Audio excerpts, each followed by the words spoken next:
Welcome to the fourth dimension. Today's topic is change the game.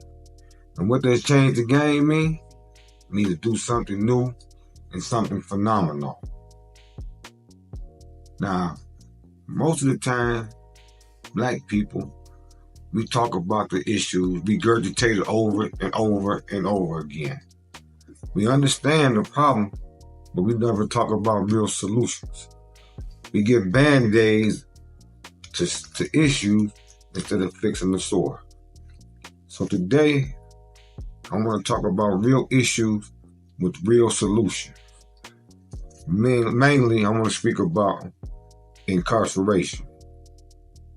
But after today's topic, we will no longer call incarcerated black people prisoners.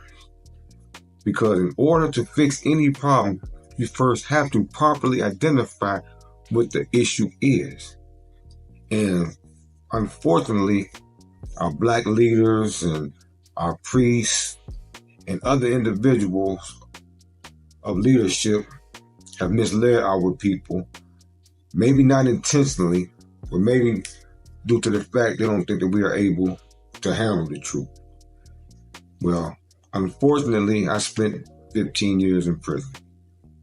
And it wasn't until I did those years that I discovered the 13th Amendment. So I wrote this book. It's called The 13th Amendment, America's Dirty Little Secret. And the dirty little secret is that upon reading this amendment to the United States Constitution, I discovered that slavery was never abolished. In fact, it was legalized, meaning that the government, the United States Congress, enacted a law which took slavery from private plantation owners and made it government regulated. So if you read the 13th Amendment in its entirety, it clearly states that slavery is abolished except for those who commit a crime and who therefore should be servitudes of the state. In case you don't know what servitude means, it means slavery. So we must first properly identify what it is. So from this point on, we will no longer call people in prison prisoners. They are slaves. And those places where they are being held are plantations. So in order to fix and remedy these problems, we have to first understand what we're dealing with. And what we're dealing with is a system that was created by slave owners and wealthy businessmen to protect their property and to incarcerate black people for gain, financial gain. So what I discovered while I was in prison is that some of the same problems that we had during slavery rolled over into the penitentiary. Nothing has changed. It's just the methodology has. Same soup, different bowl, basically. Let me read to you the 13th Amendment in its entirety. It states, neither slavery nor involuntary servitude except as punishment for crimes whereof the party shall have been duly convicted shall exist in the United States or any place subject to their jurisdiction. Jurisdiction extends to Puerto Rico, Virgin Islands, and other places that America have colonized. Well, by reading that in face value, prima facie, as they would say, it clearly states that slavery was never abolished. And it clearly states that anyone who commits a crime will be servitude of the states. So the problem is not mass incarceration. The problem is the 13th Amendment itself. So in order for any change to occur, you first have to abolish or rescind the 13th Amendment. But that will never happen as long as we keep, as they say, chasing the rabbit's tail. The rabbit's tail means you chasing something other than the issue at hand. So everybody protesting and rallying for prison reform is legitimizing an illegal and an immoral system. So in order for any change to come about, you have to properly identify it. For example, if you are sick and you go to the doctor and you have a mass somewhere on your body, the doctor first has to do a biopsy to determine whether it's cancerous or benign. In order for him to properly treat you, that has to be done first. Otherwise, it would be malpractice or life-threatening. So it's the same thing with black people in America. We keep talking about mass incarceration. The judges are this, the judges are that. Okay, that's all the rabbit's tail. The main issue is the 13th Amendment, which gives them authority to enslave your people, your loved ones, into becoming slaves for the government. A lot of people don't know, and we're not going to call it prison anymore. In these plantations, your loved ones are forced to work for little or nothing. In some states, they get nothing at all. That's because of how the 13th Amendment was drafted. So they have the same terminology that they used during slavery. For example, when you refuse to work in some places, they put you what is called in the hole. And we know what the hole means back in slavery. That means when a slave was unruly to the master, he would put him in the hole in the ground. So instead of putting prisoners and slaves in modern times in the hole, they put them in a place which is called segregation or detention or administrative segregation, meaning they are segregated from the rest of the population because they are unruly slaves. So a lot of things have carried on, as I stated once before. So how do we fix the problem?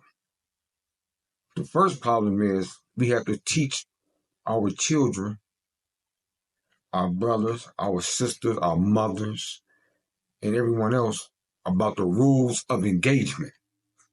In order to play any game, you first have to know the rules.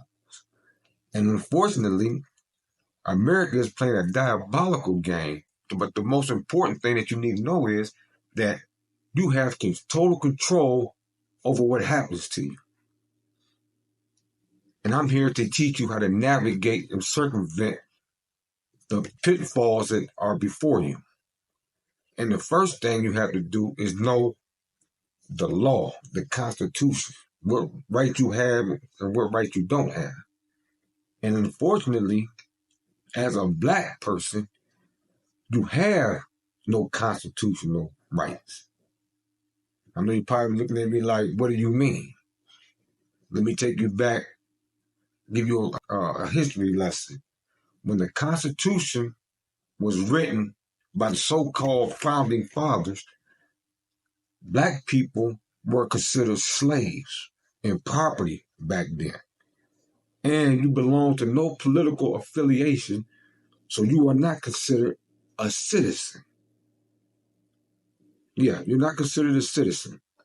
That's why you have what is called civil rights bills, meaning that they give you permission to vote, permission to go to school with the white children, permission to eat at their restaurants, permission to drink from their water fountains, etc. So if you had constitutional rights, there would be no need for civil rights bill, right? So I'm going to take you back even further. Prior to the 13th Amendment, the 2nd, the 4th, the 5th, the 6th, and the 8th Amendment gave white people protections from governmental abuses. The 13th Amendment that was enacted specifically for black people did the opposite. It took away your God-fearing right to be free. If you read, as I read the 13th Amendment, as I'm going to read it for you, it clearly states that they set up a system to legally enslave you. And the reason they went through this whole sham and farce, because slavery was a black eye in America to the rest of the world. They looked at America as being barbarians for having slavery still in the 19th century. So they had to come up with a ruse to make it appear as though they had abolished it. But because America wealth was generated in such a short period of time on free slavery, they have no other way of amassing that amount of money to keep up with their neighboring countries. So they came up with a system where they would take slavery from private plantations and government regulate it.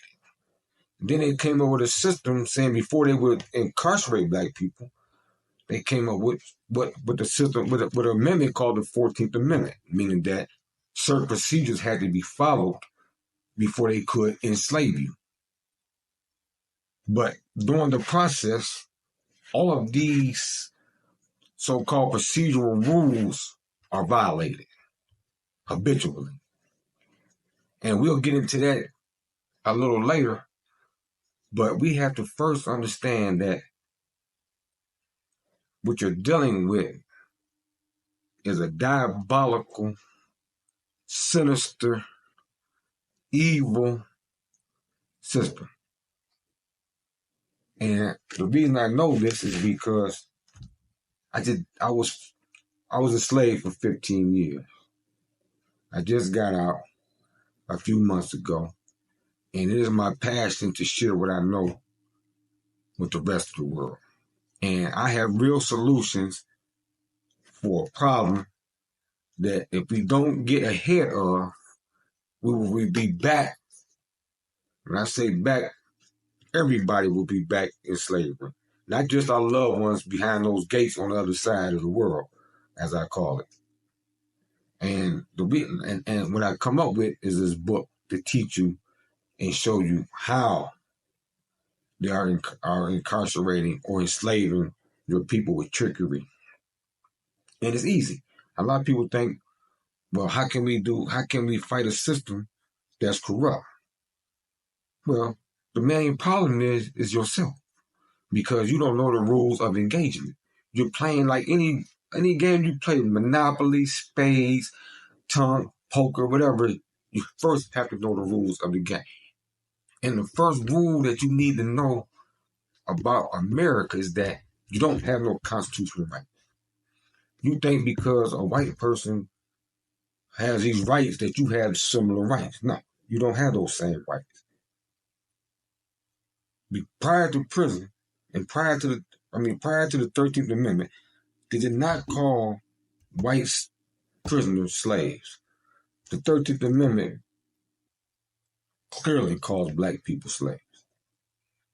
And that's the issue at hand. So, in order to prevent being caught up in the system, you first have to know how to navigate through it. And the first thing you have to know is to keep your mouth shut. Don't cooperate. That's the main thing that you need, the first premise you need to start with. A lot of times when our people get arrested, they panic.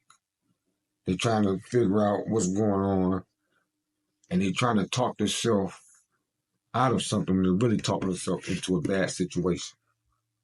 And then second thing they do is they trust lawyers. And they don't realize a lawyer is an officer of the court. His loyalty is to the court, not to you. So a lot of people think because I'm going to spend a lot of money that this lawyer is going to get me out of the situation. So unfortunately, I don't care how much money you spend, the facts are the facts. If you can't change the facts, if they are not in favor of you, you're wasting your time and your money. But In order to prevent this is to start from the beginning of not engaging with it. When I mean engage, that means stop voluntarily cooperating. Just because a police knocks at your door or asks you to come down to the police station doesn't mean you have to. You don't have to talk to anyone. Because when they come to talk to you, the main premise is to get you to say something incriminating. Even though you may be innocent, they'll take something you said and twist it as if you were being deceptive. And once they paint this picture, it's hard to undo it. So the main thing to do is don't talk, period. I know it's hard for some people. I know it's like, it's like shaking, a beehive. And people get frenzied and run, scatter, and trying to get themselves out of the situation. I understand. But you have to know that the rule number one is to keep your mouth shut. Because you don't know what's going on. You have to sit there and be patient because you are innocent until proven guilty. And a lot of times, they treat you as if you're guilty till you prove you're innocent, which is the system anyway. It's a farce and shame anyway. The whole premise is to incarcerate you, whether right or wrong. Because we're going by this 13th Amendment. So they're trying to incarcerate you or enslave you for monetary gain. And so a lot of times we think that we can talk ourselves out of it. We can tell them someone that's going to make it better. But that's not going to help either. Because if a crime was committed and you told on someone, that means that you put yourself there and you admit your culpability. So you're probably going to prison anyway. Then you're going to prison labeled, a snitch.